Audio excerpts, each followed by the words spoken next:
보통 7월에 보통 이제 일반적으로 7월이 되면 복날도 있고요. 그래서 이제 작년에도 못 했고 그 전만 해도 우리 어르신들 모시고 복날에 또 가서 몸보신도 하고 이랬을 건데 작년 올해 전혀 지금 못 하고 있습니다. 뿐만 아니라 7월에 되면 이제 교회 학교는 여름 성경학교 이게 준비하느라고 바쁘고요. 또 수련회도 가고 해외 단기 선교도 이렇게 갔다 오면서 교회가 아주 바쁘게 움직일 터인데 작년 2월쯤에 한국에 이제 처음 코로나 환자가 발생을 하면서 올해까지 거의 모든 사회가 올 스톱된 상태입니다. 그리고 이제 팬데믹 이렇게 얘기하는 거죠. 전염병의 전 세계적인 대유행의 시대를 우리가 지금 지나고 있습니다. 교회 역시 거의 이제 활동이 중단된 상태이고요. 주일 예배만 겨우 좀 드리고 있고, 뭐 서울이나 경기권은 주일에 예배도 100% 온라인 예배로 드릴 수밖에 없는 그런 상황 가운데 우리가 처해 있습니다. 근데 전체 기독교 역사를 살펴보면요, 이런 팬데믹은 인류 역사와 아주 오랜 동안 동행하면서 교회의 예배와 기독교 선교를 위협해 왔습니다. 그러나 팬데믹이 기독교 선교에 있어서 꼭 부정적인 것만은 아니었고요. 때로는 기독교 선교에 기회를 주기도 했습니다. 초기에 기독교 선교의 팬데믹은 두 차례 정도 있었는데요. 초대교회 당시에 로마인들은 이 전염병에 걸린 환자들을 집에서 내쫓고요. 또 사회로부터 내쫓고 격리하고 부모와 자녀마저도 버리고 도망가기에 급급한 그런 모습을 보였다고 그래요. 그러나 초대교인들은 죽음을 무릅쓰고서라도 환자를 돌보는 일이 그리스도의 사랑을 실천하는 길이라 생각했었고, 이런 진실한 사랑의 실천이 로마인들에게 감동을 주고 기독교 선교에 큰 기여를 했다고 합니다. 또 종교개혁 시대에 1511년부터 1570년까지 팬데믹이 아주 주기적으로 나타났다고 그래요. 반복적으로 이런 질병들이 나타난 거죠. 종교개혁자들은 이런 팬데믹의 위협 속에서도 환자들을 돌봤을 뿐만 아니라 죽음 이후의 영생의 소망을 제시해 줌으로써 그리스도의 사랑을 실천했다고 합니다. 이러한 종교개혁자들의 노력은 당시 개신교 선교에 아주 크게 기여를 했다고 그래요. 우리 한국의 개신교 선교 초기에도 팬데믹이 있었는데요. 1918년 무오년 독감이 매우 유명합니다. 보통 이제 저거를 스페인 독감 이렇게 얘기하죠. 1918년에 무오년 독감이 우리 한국에까지 전 아시아까지 있어서 많은 희생이 있었대요. 여러분 1918년이면 무슨 일이 있었는지 혹시 기억하십니까? 1918년. 역사를 잘 1918년 3.1운동 아닌가요? 3.1운동 1918년이죠. 1919년인가요? 역시 이 무오년 독감 때문에 1918년에 무오년 독감 때문에 1919년에 그 3.1운동이 굉장히 영향을 받았다고 그래요. 사람들이 많이 죽었으니까 이제 같이 하기가 어렵잖아요. 그런데 1919년에 3.1운동이 있었다는 게 대단한 일이죠, 사실은. 어쨌든지 1919년에 이 무오년 독감, 우리나라 개신교 초기에도 이런 팬데믹이 있었고요. 당시 한국에는요, 하수도 시설이 전혀 없었잖아요. 대부분의 생활 하수는 그냥 길거리에 버려지는 거예요. 제 친구가 이 광주에 사는 친구가 있었는데 그 친구가 나한테 그러더니 어렸을 때 광주천 똥물이었어. 지금은 완전히 좋아졌대요. 지금은요 발을 담그고도 살 수 있을 정도로. 근데 광주천이 그렇게 더러웠대, 자기가 어릴 때. 근데 이전에 우리 한국이 그랬다고요. 자기 집 앞에 있는 똥물, 그 또랑물, 작은 또랑물도 깨끗이 할 리가 없는 거죠. 물이 그러니까 전염병이 창궐하는 것은 어찌 보면 당연한 일이었다. 길거리에 버려진 이 전염병 환자들이 선교사들이 세운 병원에서 치료를 받으면서 기독교에 대한 인식이 변화되었다고 그래요. 전염병에 감염이 되면 버려진 아이들, 예를 들면 양림동에 그 양림산이 예전에 풍장터였다고 그러죠. 풍장이 뭔지 아세요? 풍장은요, 사람이 전염병에 걸려서 죽을 것 같잖아요. 그러면 거기다 그냥 나무에다 칭칭 묶어 놓는 거예요. 죽을 때까지. 전염병이니까. 그건 죽으면 그 사람이 이제 데리고 와서 장을 치르는. 저 양림산이 풍장터였대요, 옛날에는. 그래서 어린이들을 나무마다 묶어 놓고요, 얘가 죽을 때까지 거기다 놓고 이제 죽으면 와서 장례 치르고 그런 곳이었다는. 그런데 그런 아이들도 선교사들이 발견이 되면 선교사들이 치료해주고, 치료되면 기독교 학교에 교육생으로 입학을 시켜서 교육을 시키고, 이런 교육사역과 의료사역은 한국 개신교 선교에 아주 크게 기여를 했다고 그래요. 여러분, 우리 광주 지역에 기독교와 관련된 너무도 귀한 역사의 현장이 남아있죠. 저 양림동의 이 선교사 묘역입니다. 여러분, 여기 꼭 한번 가보시면 좋습니다. 양림산의 선교사 묘지는요, 전 세계에서 유일하게 미국 남장로교 선교사들의 집단 묘지예요. 이 묘지에 가보면요, 너무도 유명하신 오목사로, 당시에 오목사라고 불렸던 오웬 선교사님, 그 밑에 또 유진벨 선교사, 대단한 분들, 한국 교회 선교에 큰 족적을 남기신 분들, 이런 분들이 여기 있는 거예요. 그런데요, 저는 개인적으로 아주 감동이 되면서도 참 마음이 아픈 선교사님들의 비가 있어요. 그럼 뭐냐면 저 사이사이에 있는 이 작은 비석 있잖아요. 이 작은 비석. 이 비석들을요, 한 살도 넘기지 못하고 죽은 어린 선교사님들의 자녀들의 비석이에요. 때로는 한 살, 때로는 2살. 이 아이들이 많이 있습니다. 저 뒤에 가면. 당시에 광주에서 출산하고 그 이후에 마땅한 의료적 도움을 받지 못해서 죽어야 했던 선교사님들의 자녀들과 어린 자녀들을 이 조선 땅에 묻어야 했던 선교사님들 생각하면 참 눈물을 흘리지 않을 수가 없는 거죠. 그럼에도 불구하고 하나님이 사명으로 주신 이 조선 땅에 복음을 전하고자 자녀들을 땅에 묻고 가슴에 묻고 여전히 선교사로서의 사명을 감당했기에 오늘 우리가 이 광주 땅에서 복음의 축복을 누리고 있는 거예요. 여러분, 보통 언더우드 선교사의 기도로 많이 알려져 있고요. 이 기도 요청, 자기 선교 본부에 언더우드 선교사가 자신을 파송한 미국의 선교부에 조선의 상황을 설명하면서 다시 한번 선교의 헌신을 다졌던 그런 기도 글이 있어요. 영상으로 한번 보겠습니다.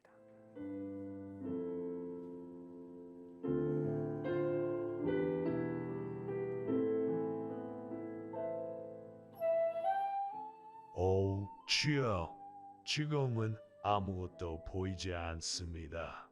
주님 메마르고 가난한 땅, 나무 한 그루 시원하게 살아오르지 못하고 있는 땅에 저희들을 옮겨와 앉히셨습니다. 그 넓고 넓은 태평양을 어떻게 건너왔는지 그 사실이 기적입니다. 주께서 붙잡아 뚝 떨어뜨려 놓으신 듯한 이곳, 지금은 아무것도 보이지 않습니다. 보이는 것은 고집스럽게 얼룩진 어둠뿐입니다. 그들은 묶여있는지도 고통이라는 것도 모르고 있습니다. 고통이 고통인 줄 모르는 자에게 고통을 벗겨주겠다고 하면 의심부터 하고 화부터 냅니다. 조선 남자들의 속셈이 보이질 않습니다. 이 나라 조정의 내심도 보이지 않습니다. 가마를 타고 다니는 여자들을 영영 볼 기회가 없으면 어찌하나 합니다. 조선의 마음이 보이질 않습니다. 그리고 저희가 해야 할 일이 보이지 않습니다. 그러나 주님, 순종하겠습니다. 겸손하게 순종할 때 주께서 일을 시작하시고 그 하시는 일을 우리들의 영적인 눈이 볼 수 있는 날이 있을 줄 믿나이다. 믿음은 바른 것들의 실상이요 보지 못하는 것들의 증거니, 라고 하신 말씀을 따라 조선의 믿음의 앞날을 볼 수 있게 될 것을 믿습니다.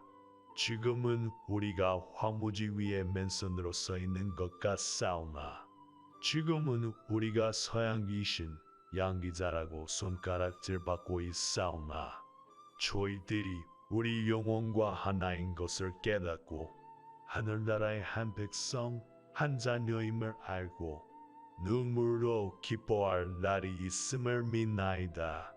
지금은 예배드릴 예배당도 없고 학교도 없고 그저 경계와 의심과 멸시와 천대함이 가득한 곳이지만 이곳이 머지나 은총의 땅이 되리라는 것을 믿습니다. 주여, 오직 제 믿음을 붙잡아 주소서.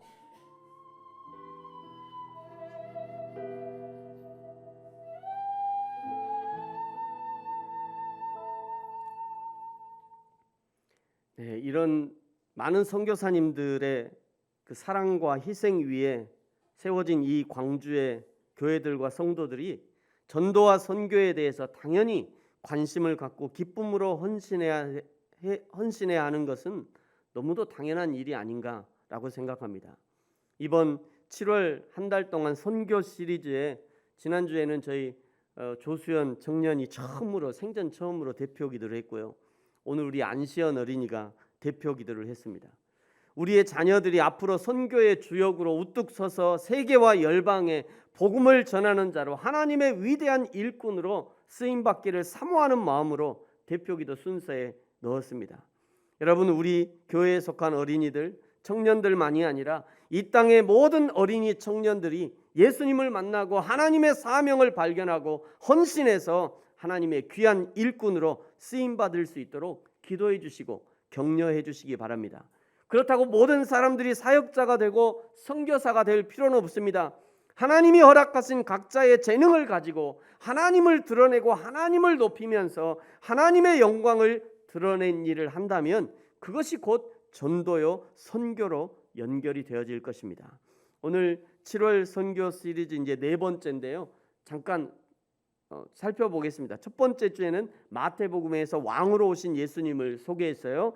예수님의 선교는 에덴 동산에서 그 결단이 있었고 아브라함과 다윗의 자손으로 태어나시면서 선교가 시작되었다 말씀드렸습니다. 두 번째 주에는 마가복음의 선교, 종으로 오신 예수님을 살펴봤죠.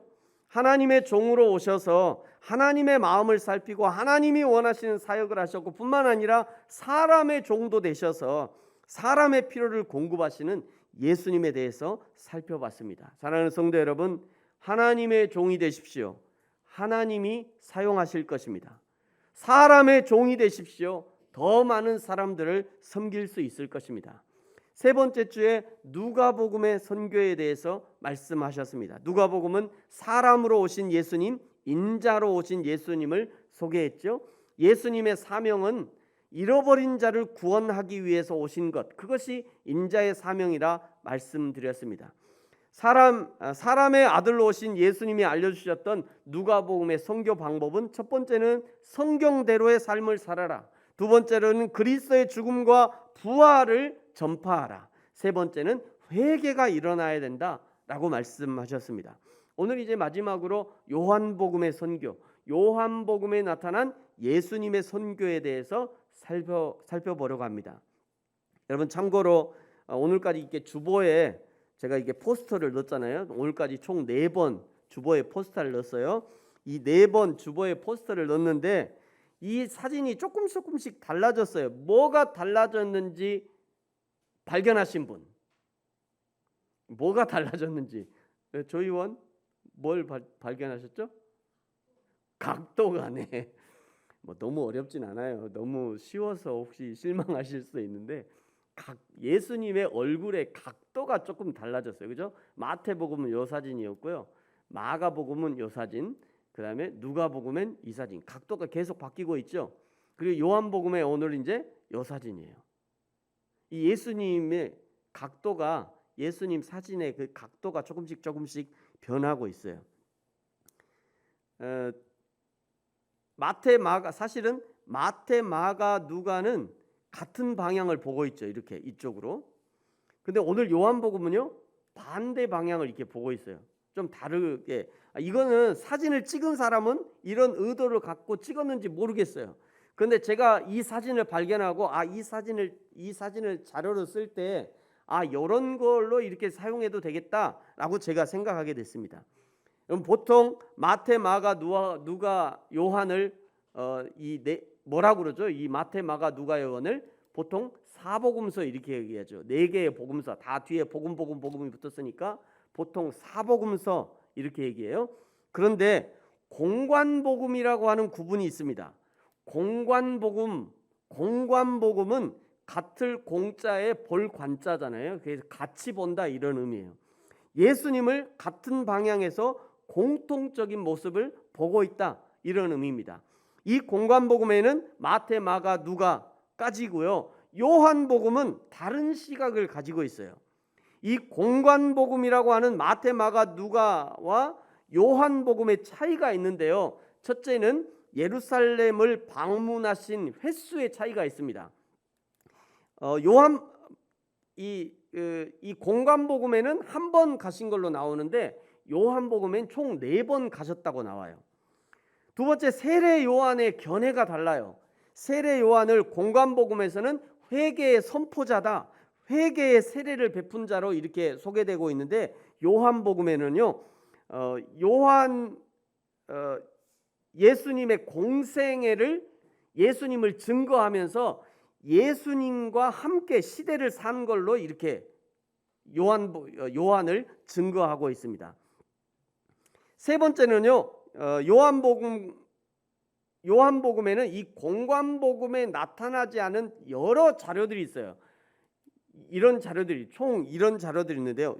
가나 혼인잔치, 니고데모 이야기, 사마리아의 여인 이야기, 베데스다 연못 이야기, 태어날 때 소경으로 난 자 이야기, 선한 목자 이야기, 나사로 부활 이야기. 여러분 생각해 보세요. 이거 다 성경에 있는 거 아니야?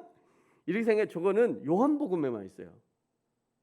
마태, 마가, 누가에는 안 나와요. 요한복음에 나오는 요한복음의 특수 자료라고 합니다. 이 요한복음에만 이런 자료들이 나와요. 네 번째는요, 성전 정화 시기가 다르게 나와요. 공관복음에서는 예수님의 공생의 말기에 성전을 정화시켰다 이렇게 나오는데 요한복음엔 공생의 초기에 성전을 정화한 것으로 나옵니다. 그러니까 이런 공관복음과 요한복음의 차이를 보면서 어떤 사람이 봐봐라, 이렇게 다르니 성경이 이렇게도 다르다, 그러니까 성경 믿을 게 못돼, 이렇게 말하는 사람이 있어요. 여러분, 그렇지 않습니다. 그것이 아니라 이런 자료들을 다 같이 이렇게 쫙 펴놓고요, 4개를 동시에 이렇게 살피면서 좀 더 실체적인 예수님에게 접근해 갈 수 있는 거예요. 실제 예수님이 어떻게 활동을 하셨는지 그 실체적인 예수님에 좀 더 가까이 다가갈 수 있는 그런 유익이 있는 것입니다. 오늘 이제 요한복음에 나타난 예수님의 선교를 통해서 우리에게 알려주시는 선교의 모습은 과연 무엇인가? 오늘 우리가 읽은 본문에서 찾아보면요, 19절 끝에 보시면 예수께서 오사 가운데 서서 이르시되 너희에게 평강이 있을지다. 21절에도 똑같은 말씀이 있어요. 예수께서 이르시되 너희에게 평강이 있을지어다. 우리 안시연 어린이는 아마 이 부분을 읽으면서 마음에 팍 은혜가 벌써 일주일 전부터 벌써 은혜를 팍 받았나 봐요. 너에게 평강이 있을지어다. 왜 예수님은 19절과 21절에 2번 연이어서 너에게 평강이 있을지어다 라고 선포하셨을까요? 그 이유가 이제 19절 위에 나와요. 19절에 보니까 제자들이 유대인을 두려워했다. 당시만 해도 예수를 사이비 이단쯤으로 생각했었잖아요. 그래서 그 사이비 이단 집단의 괴수, 우두머리인 예수를 십자가에 잡아 죽인 거예요. 그때 당시에. 자, 그러면 그 다음에는 당연히 예수를 따르는 제자들이 그 다음 이제 대상이 되는 거죠. 그 다음 이제 처형 대상이 되는 거예요. 그래서 제자들이 두려워했던 것이고 모두 모여서 문을 닫고 있었던 것이죠. 그런 제자들에게 부활하신 예수님이 찾아오셔서 너희에게 평강이 있을지어다 라고 선포하신 겁니다. 예수님의 이 선포는 있으면 좋고 없으면 말고식의 그런 선포가 아닙니다. 예수님의 선포는 창조주 하나님의 선포예요. 창조의 순간에 말씀으로 세상을 창조하셨던 그 하나님이 지금 평강을 창조하시고 평강을 명령하고 계시는 것입니다. 예수님이 우리에게 주신 이 평강은 세상 그 어떤 것도 빼앗을 수 없는 평강입니다. 사도 바울이 로마서 8장에서 내가 확신한다 라고 하셨던 그 확신은 구원에 대한 확신만이 아닙니다. 하나님이 주시는 모든 사랑의 확신, 평강의 확신, 자유의 확신, 믿음의 확신이 포함되어 있는 것이에요. 35절에 보니까 누가 우리를 그리스도의 사랑에서 끊으리요? 환난이나 공고나 박해나 기근이나 적신이나 위험이나 칼이랴. 38절 같이 한번 읽어볼까요? 38절 39절은 같이 한번 읽겠습니다. 시작. 내가 확신하노니 사망이나 생명이나 천사들이나 권세자들이나 현재일이나 장래일이나 능력이나 높음이나 깊음이나 다른 어떤 피조물이라도 우리를 우리 주 그리스도 예수 안에 있는 하나님의 사랑에서 끊을 수 없으리라. 아멘, 아멘입니다. 끊을 수 없으리라.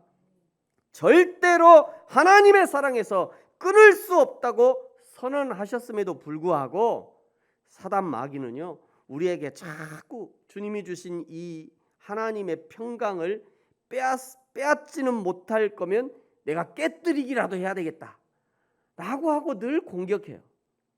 빼앗을 수 없다고? 그럼 내가 깨뜨리기라도 할 거야. 그러고 맨날 공격합니다. 여러분, 그런데 분명히 기억하십시오. 우리에게 주신 이 하나님의 평강은 내가 만들어낸 것도 아니고 어떤 외부적 조건에 의한 것도 아닙니다. 오늘 나에게 있는 이 평강은 창조주 하나님이 우리에게 선물로 주신 평강이요, 결코 취소되지 않는, 누구도 훼손할 수 없는, 사단 마귀라도 훼손할 수 없는 그런 평강인 것이죠. 그러므로 그 어떤 상황과 환경 가운데도 평강의 주인이신 예수님을 붙드시기 바랍니다. 예수님이 주시는 평강이 계속해서 내 마음을 주장할 수 있도록 우리의 신앙, 우리의 믿음을 잘 관리하셔야 돼요. 관리하셔야 됩니다. 우리에게 평강을 주신 예수님이 그 다음에 하시는 말씀이 중요하죠. 어찌 보면 평강은 바로 이것을 위해서 주셨다 해도 과언이 아닙니다. 21절 같이 한번 읽겠습니다. 시작. 예수께서 또 이르시되 너희에게 평강이 있을지어다. 아버지께서 나를 보내신 것 같이 나도 너희를 보내노라. 아멘. 나도 너희를 보내노라. 이것이 중요한 거예요.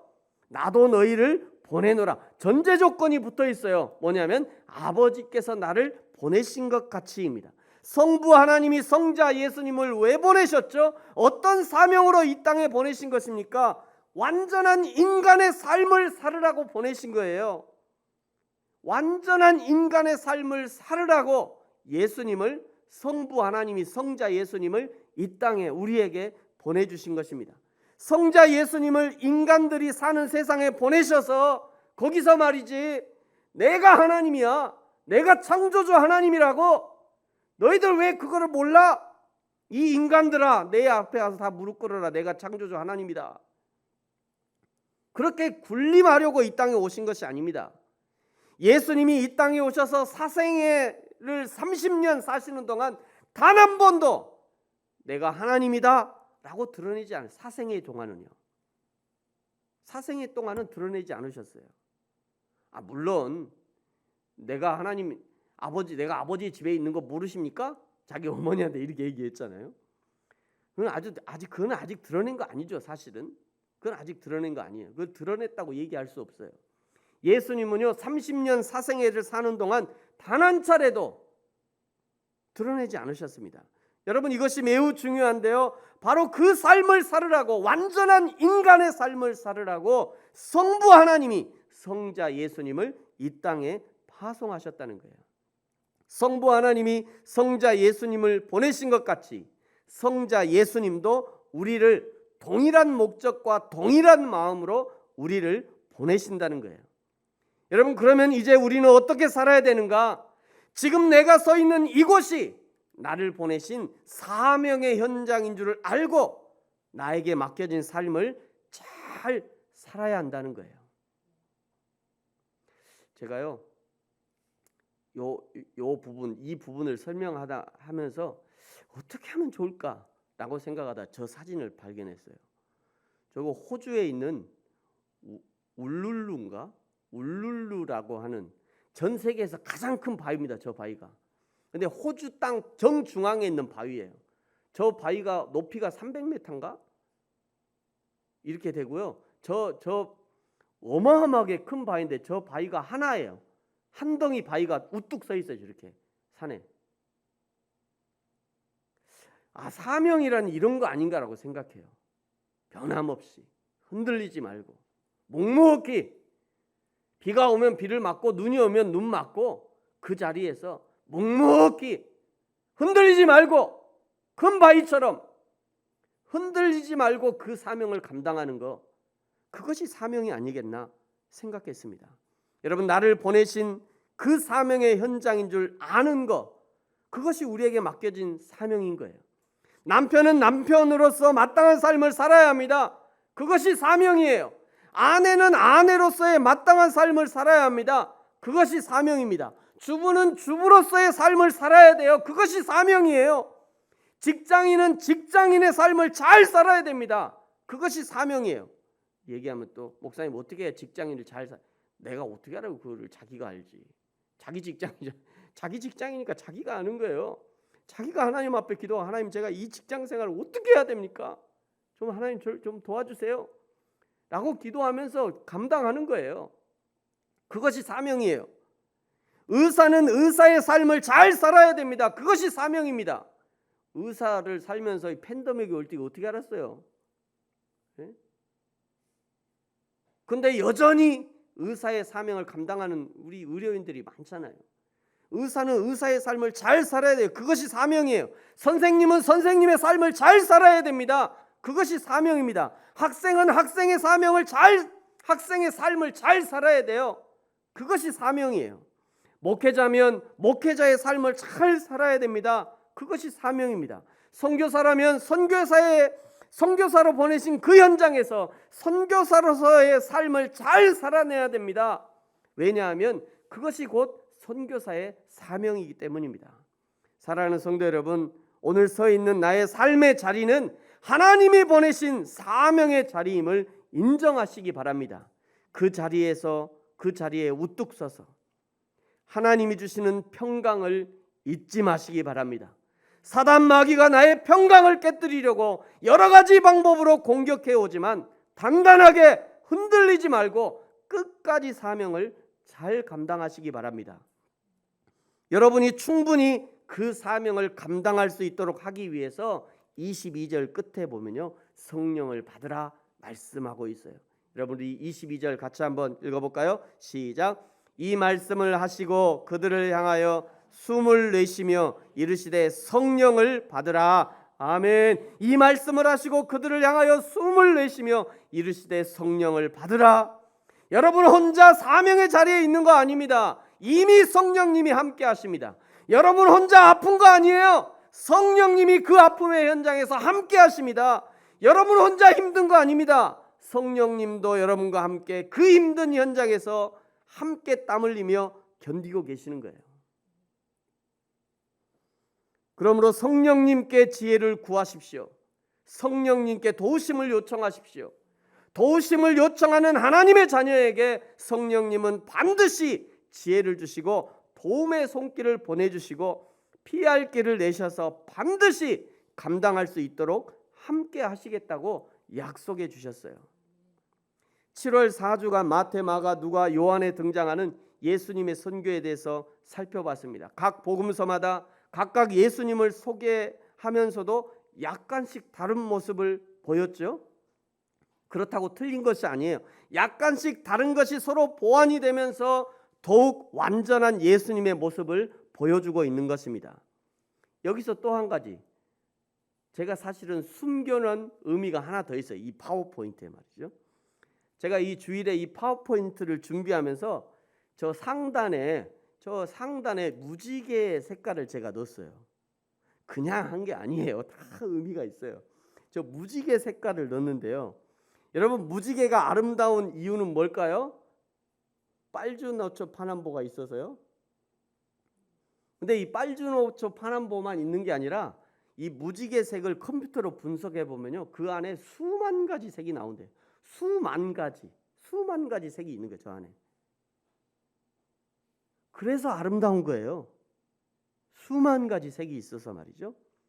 여러분, 선교도 마찬가지 아닙니까? 서로 다른 사람이, 서로 다른 교회들이, 서로 다른 시기에, 서로 다른 시대에, 서로 다른 방법으로 하나님의 사명을 받는 것이 선교이기 때문에 다른 모양이 나타날 수밖에 없는 거예요.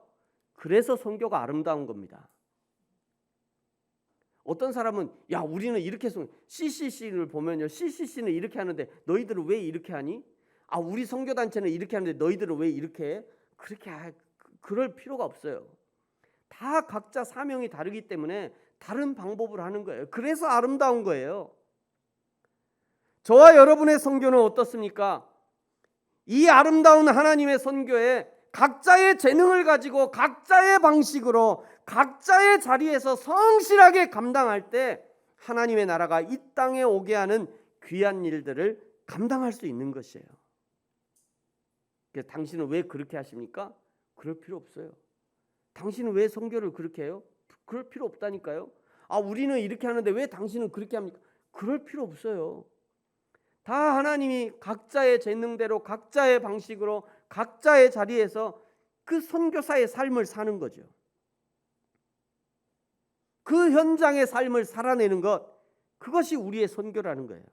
거기서 바른 인간의 삶, 하나님을 섬기는 성실한 인간의 삶을 살아내고 사랑하며 섬기며 하나님 사랑, 이웃 사랑을 실천하며 살으라고 그 삶의 현장으로 우리를 보내주신 겁니다.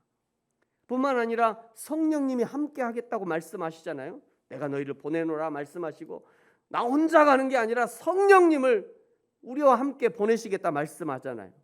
성령님이 능력을 주시고 성령님이 지혜도 주시고 성령이 우리의 삶을 인도하실 때 순종함으로, 언더우드 선교사가 그러잖아요. 그래도 주님 순종하겠습니다. 이 결단이 중요한 거예요.